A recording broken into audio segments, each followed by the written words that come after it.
Good evening. Thank you for joining us. I'm Jeff Herndon. And I'm Julia Thatcher. Wichita's city manager proposed the 2025 budget to city council members this morning. The Since Derek Lytle sat in on the discussion and says there are some disagreements, Derek, on how to handle the city's budget moving forward.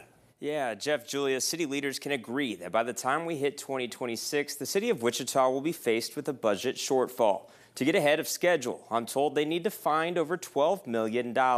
Council members I spoke with say by addressing the need within the 2025 budget, they could get ahead of the game.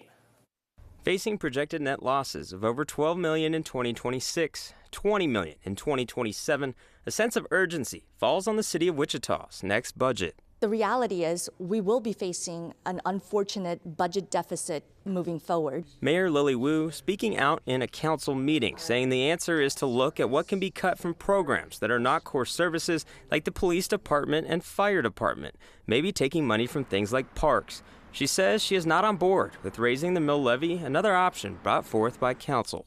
The revenue neutral is an increase in taxes. While the mill levy will remain the same according to the proposed budget, there's an increase in captured value that we would have. So that is an increase in taxes. City Council member Brandon Johnson says the city's mill levy has not been raised since he was around 6 years old.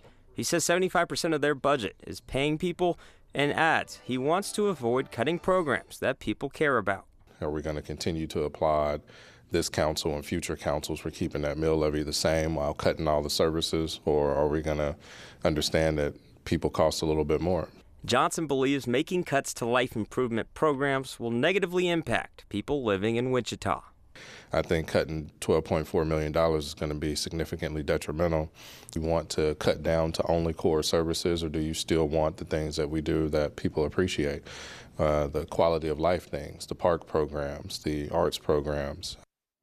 Now, there'll be 3 public meetings before City Council votes on that budget, with one evening meeting on August 8th. City staff does remind me that they can only make those recommendations. At the end of the day, it will be in the hands of the council. Here for you, Derek Lytle, KSN News 3. Derek, thank you.